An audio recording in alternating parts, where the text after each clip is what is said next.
Ենակիցներ, բարև ձեզ։ Այսօր մենք ձեր հետ միասին կխոսենք Իրանի իրավիճակի մասին եւ գիտեք, որ վերջի ամիսների ընթացքում ես շատ մանրամասն ձեր համար տեղեկատվություն էի պատրաստում այս թեմայի մասին։ Դուք կարող եք գնալ եւ ստուգել բոլոր մեր վերլուծությունները ձեր հետ միասին եւ համոզվել նրանում, որ բոլոր այն, ինչ ես ասել եմ, այդ ամեն ինչը 100%-ով դառավ իրականություն։ Եվ վերջի իմ վերլուծությունը այս ալիքի վրա վերաբերվում էր հենց նրան, որ Իրանը գտնվում է մեկ քայլում միջուկային զենք ունենալուց։ Ցավոք դրանից հետո Վրաստանում իմ դեմ նոր գործեր են բացել եւ այդ պատճառով դատական գործերի մասնակցելու պատճառով, որը մասին ես առանձին ելույթով կխոսեմ ձեր հետ եւ կքննարկենք, չեմ ունեցել հնարավորություն մանրամասն նորից վերլուծել իրավիճակը, բայց հիմա կանենք դա։ Որովհետև շատ պարզ է այն, ինչ ես հստակ ասել եմ ձեզ եւ այն, ինչ Միացյալ Նահանգները, Իսրայելը եւ ամբողջությամբ կարելի ասել զարգացած աշխարհը հստակ ասել էր Իրանին. Իրանը չի ունենալու միջուկային զենք։ Մոտենալով մեկ քայլին միջուկային զենք ունենալուն, ինչը Իրանը արեց վերջի շաբաթների ընթացքում, ինքը իր համար ստորագրեց այս պատիժը եւ ասեմ ձեզ, որ ամեն ինչ փայլուն է տեղի ունենում այս պահի համար։ Փայլուն արևմուտքի համար, որովհետեւ ես պետք է ուղիղ ձեզ ասեմ, որ Իսրայելը այստեղ գործիք է։ Իսրայելական պետությունը միջոց է մերձավոր արևելքում, որ արևմուտքը հասնի իր նպատակներին։ Արևմուտքի նպատակն է, որը մարդկության ճակատագրի մասին է մտածում, որ իսլամիստական, տերորիստական, ծայրահեղ, կրոնական այս համակարգը, որը այաթոլաների ռեժիմը, որը այդտեղ ձևավորվել է, որը ֆաշիզմի էլեմենտներ ունի հրեա ազգի ուղղությամբ եւ ընդհանրապես իսլամը պատկերացնում է ինչպես ֆաշիստական քաղաքական հնարավորություն, այաթոլաների ռեժիմի մասին է խոսքը։ Քաղաքական իսլամի պետություն, իսլամական պետություն ձևավորած այդ համակարգի, որը ուզում էր միջուկային զենք ունենալ, որ ոչնչացներ Իսրայելի պետությունը, եւ ես մեկ անգամ կրկնեմ, որ Իսրայելի պետությունը այստեղ կայունացման համար է։ Մենք սրա մասին վերլուծություն ունենք։ Իսրայելի պետությունը բաժանում է միմյանցից իսլամական աշխարհը, բաժանում է արաբական աշխարհը, բաժանում է Եվրասիայի եւ Աֆրիկայի մայրցամաքը, Իսրայելի պետությունը այստեղ գտնվելով կարևորագույն դեր է խաղում կայունացնող աշխարհի համար եւ մարդկության համար։ Ոստի շատ պարզ ասվեց Իրանին չի լինելու։ Իրանը ուներ 60 օր նրա համար, որ ստորագրեր այդ պայմանագիրը, որը ինքը չստորագրեց, ըստ որի պետք է ուրանի հարուստացումը տեղի չունենար Իրանի տարածքում, տեղի ունենար որևէ միտեղ կոնկրետ մերձավոր արևելքում, որտեղից որ Միացյալ Նահանգները կտրամադրեին ուրանը արդեն բոլոր պետություններին, ով ուզում է քաղաքացիական առումով օգտագործել ուրանը, դա մոտավորապես 3%-ի մասին է խոսքը գնում ուրանի հարստացման։ Իրանը հասցրեց ուրանի հարստացման աստիճանը մինչև 90, ինչը միջուկային զենքի համար անհրաժեշտ մակարդակ է, եւ այո, ստեղծեց այնպիսի իրավիճակ, որ միակ տարբերակը մնում էր այն, ինչ տեղի ունեցավ։ Եվ պետք է շատ կարճ եւ հստակ ձեզ ասեմ, ինչ է տեղի ունեցել։ Պատերազմի 4 օրվա ընթացքում իսրայելական ուժերը ամբողջությամբ ոչնչացրել են Իրանի հակաօդային պաշտպանությունը եւ օդային ուժերը ամբողջությամբ գերակայություն են ձևավորել Իրանի օդում, ոչնչացրած է կարելի ասել Իրանի Իսլամական Հանրապետության ռազմաքաղաքական ղեկավարությունը, պրոպագանդիստական հնարավորությունները, թիրախավորված են ամենակարևոր ռազմական ենթակառուցվածքները, օդանավակայանները, ինչպես նաև ռազմակայանները եւ ամենագլխավորը միջուկային ծրագիրը։ Այս պահի դրությամբ կարելի է ասել, որ Իսրայելը դրել է իր առջև կոնկրետ նպատակներ եւ այդ նպատակն է ամբողջությամբ ոչնչացնել Իրանի միջուկային ծրագիրը եւ Իրանի բալիստիկ ծրագիրը, ինչպես նաև քանդել Իրանի ուրեմն ռազմական հնարավորությունները բոլոր այդ ուղղություններով Իսրայելի պետությունը միայնակ միայն պաշտպանվելու համար օգտագործվում են կոալիցիոն զորքերի հնարավորությունները, որի մեջ մտնում է ինչպես Միացյալ Նահանգները, այդպես էլ Միացյալ Թագավորությունը, Ֆրանսիան եւ նաեւ արաբական մի շարք պետություններ, հատկապես Հորդանանը ակտիվորեն նաեւ մասնակցում է Իրանի կողմից կրակած բալիստիկ հրթիռներին խոցելու համար։ Իրանը իհարկե տերորիստական ձևաչափով ոճով բալիստիկ հրթիռներով փորձում է հարվածներ հասցնել Իսրայելին, հաշվի չառնելով իրականում որտեղ է հարվածում, որովհետև այդ հարվածները որևէ էական վնաս Իսրայելին չեն հասցրել, բացի նրանից, որ մահացել են տասնյակ մարդիկ, քաղաքացիական անձեր, ով չի եղել ուրեմն այդ ժամանակ այն վայրերում, որտեղ որ մարդիկ պետք է գնան ուրեմն եւ պահկվեն հարձակման ժամանակ եւ դա իրենց պատասխանատվության մասներ նաեւ ընդհանուր առումով Իսրայելի պետությունը լավ դասեր է քաղել հրյաների ցեղասպանությունից վարչապետ Նետանյահուն հստակ ասեց որ երբ դու տեսնում ես որ քո թշնամին հակառակորդը ուզում է քեզ ոչնչացնել ապա դու առաջինն ես հարվածում եւ հրյա ազգը այդ դասերը քաղել է ցեղասպանությունից ես հուսով եմ որ հայ ազգը դասեր կխաղի նաև մեր պատմությունից եւ պատրաստվել է պետք ամեն ինչի համար, պետք է հզոր պետություն ձևավորել։ Իսրայելը այս պահի դրությամբ կարելի ասել ամբողջությամբ ամբողջ տարածքում Իրանի, այդ թվում ամենաարևելյան հատվածներում նաև հասցնում է լուրջ հարվածներ, կարելի ասել, որ քանդած է Իրանի կառավարման համակարգը այս պահի դրությամբ եւ նույնիսկ ոչնչացվել են ռազմական ղեկավարության այնպիսի բարձր պաշտոնյաներ, ինչպիսին են գենշտաբի պետը, երկու գենշտաբի պետ, միևնույն ժամանակ հենց փոխեցին, նորին նշանակեցին, նորին էլ ոչնչացրեցին, սպանեցին եւ միևնույն ժամանակ սպանված է նաեւ ուրեմն Իրանի իսլամական հեղափոխության զորքերի հրամանատարությունը կարելի ասել ամբողջությամբ այս պահի դրությամբ օրակարգում է դրված այաթոլա ուրեմն այաթոլայի սպանության հարցը երեք մենք տեսանք որ Միացյալ Նահանգները ասացին որ դեմ են դրա բայց Նետանյահուն Իսրայելը ասում է որ դա օրակարգում է եւ պատճառը իրականում շատ պարզ է որովհետեւ ռեժիմի տապալումը անպայման կարա տեղի ունենալ միայն եթե սպանվի նաև այաթոլան, որը այդ ռեժիմի գլուխն է։ Նախագահին Փեժեշկյանին իրականում չեմ կարծում, որ որևէ բան է սպառնում այս փուլում, որովհետև ինքը քաղաքական ղեկավարությունն է եւ որևէ մեկի հետ բանակցություն պետք է վարել այդտեղ։ Ընդհանուր նպատակը սա շատ պարզ է Իրանի խնդիրը ոչնչացնել։ Իսրայելը հոկտեմբերի 7-ի 2023 թվականի հարձակումից հետո քայլ առ քայլ լուծում է Ղազայի հարցը, Հեզբոլահի հարցը լուծեց, Եմենում հութիների հարցը լուծում է եւ հասավ ամենագլխավորին Իրանի հարցին։ Իրանի հարցը պետք է լուծվի։ Ես բազում անգամ զգուշացրել եմ բոլորին, որ այս իրավիճակը շատ լուրջ սպառնալիք է, որովհետև իհարկե Հայաստանը պետք է համագործակցի Իրանի հետ, բայց Իրանի ճանապարհները վստահելի չեն մեր համար։ Ուստի Վրաստանում գործունեության կարևորությունը պատկերացրեք, թե ինչպիսին է։ Դուք ինքներդ պատկերացրեք։ Հիմա, երբ Հայաստանը երկու բաց սահմանից ունի միայն մեկ կոնկրետ ճանապարհ եւ այդ ճանապարհը գալիս է անցնում է Վրաստանով։ Իրանի ճանապարհը, մատակարարումները, այդ թվում Իրանի ուղղությամբ փակ են։ Բացի դրանից,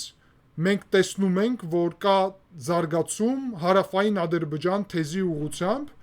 ինչպես սոցիալական ցանցերում, այդպես էլ գետնի վրա, եւ իհարկե Իսրայելը Ադրբեջանի հետ միասին այդ ուղղությամբ աշխատել է։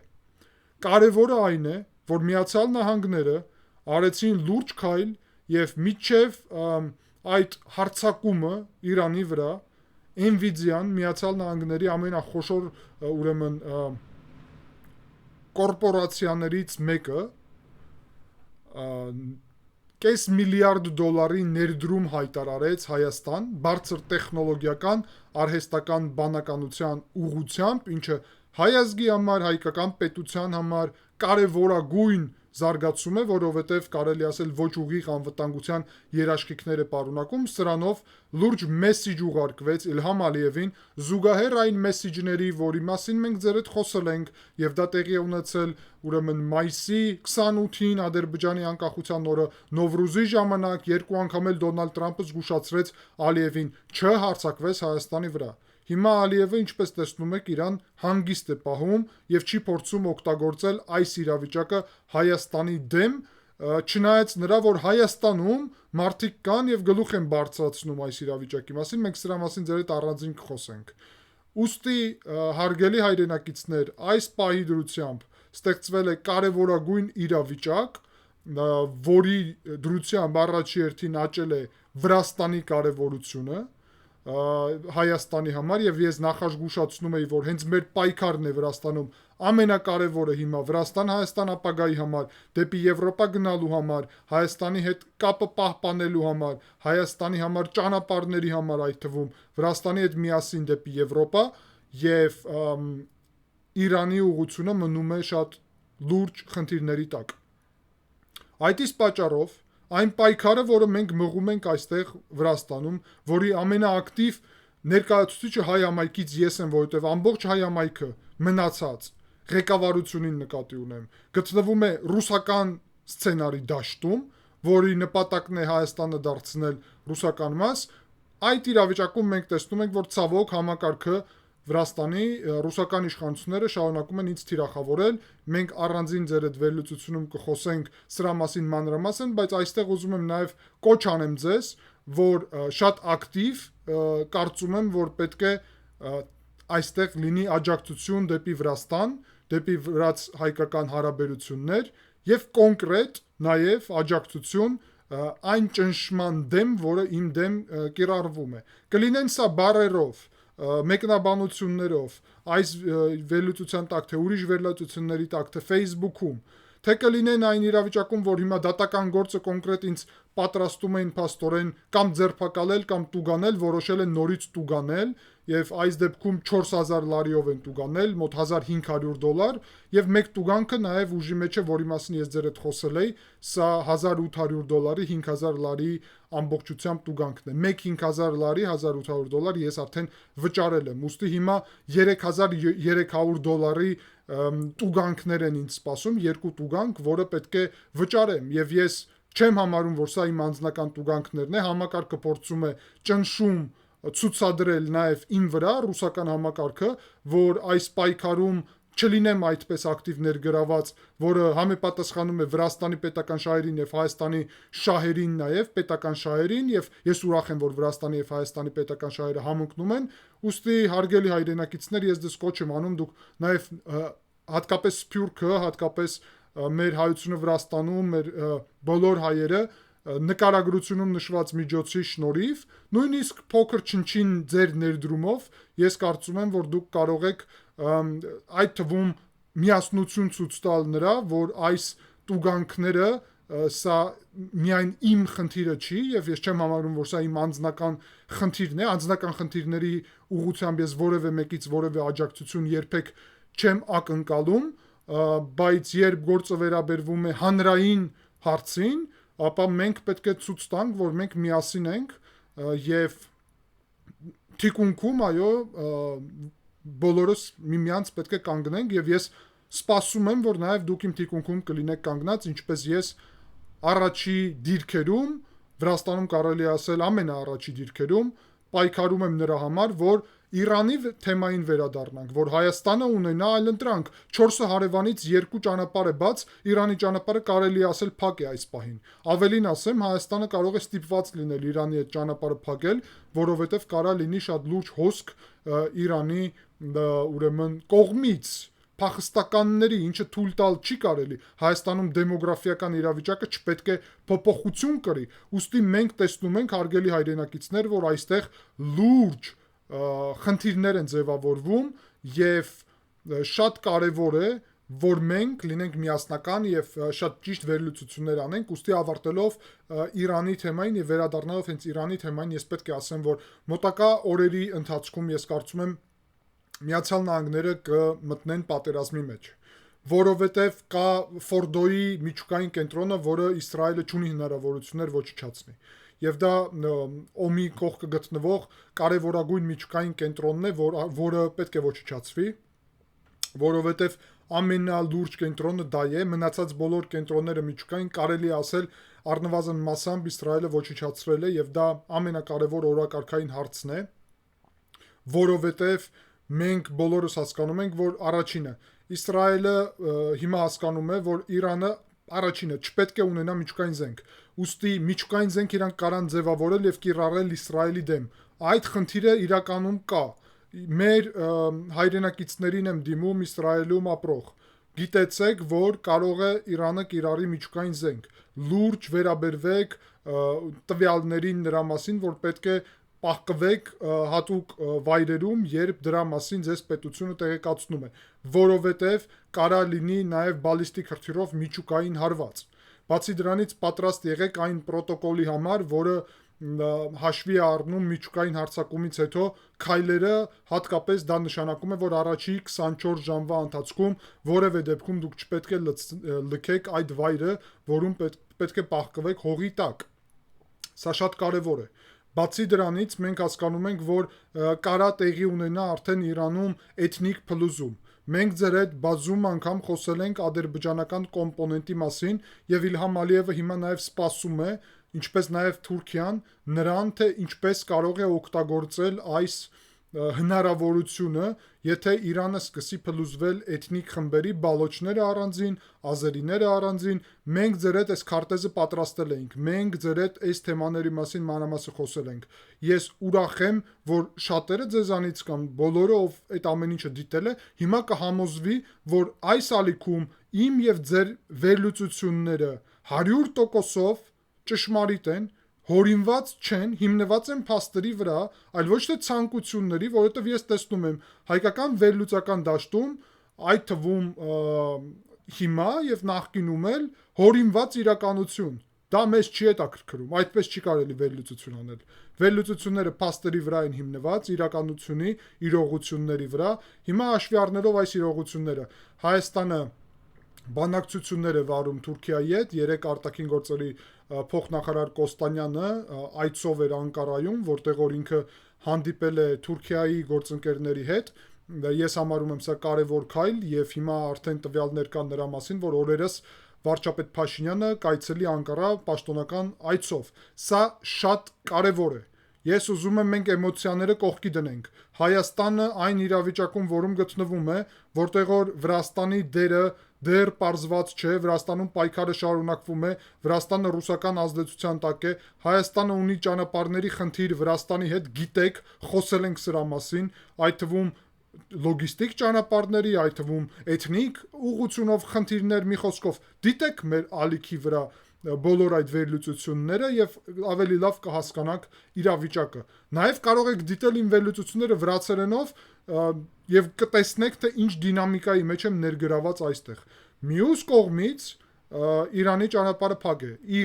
Հնդկաստանից մատակարարումների խնդիր կա։ Այն էլ Հնդկաստանը Պակիստանի հետ ռազմական գործողությունների պատճառով լուրջ խնդիրներ է։ Հնդկաստանի մատակարարումները կարելի ասել առնվազն այս փուլում չեն կարող տեղի ունենալ եւ կարողա էլ տեղի չունենան։ Վրաստանի տարածքով ռազմական մատակարարումները միջև Վրաստանը Եվրոպական միության անդամակցության գործընթացը սառեցրել է, որի վերականգնման համար մենք պայքարում ենք եւ դուք գիտեք, փաստացի Վրաստանի տարածքով նաեւ մատակարարումները, այդ թվում ֆրանսիական զենքի, որի մասին վերլուծություն նաեւ կա այս ալիքում,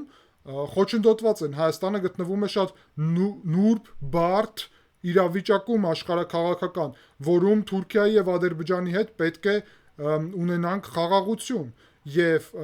մեր հաջորդ վերլուծություններում մենք կխոսենք արդեն Հայաստանի ներքաղաքական դաշտի մասին եւ կվերլուծենք թե ինչպես է սա ազդում ներքաղաքական դաշտում Հայաստանում ինչ է տեղի ունենում Հայաստանի ուղղությամբ, առանձին դրա մասին կխոսենք եւ առանձին կխոսենք Վրաստանի մասին եւ իմ դեմ դատական գործերի մասին։ Շնորհակալ եմ ուշադրության համար, կհանդիպենք ստեսնո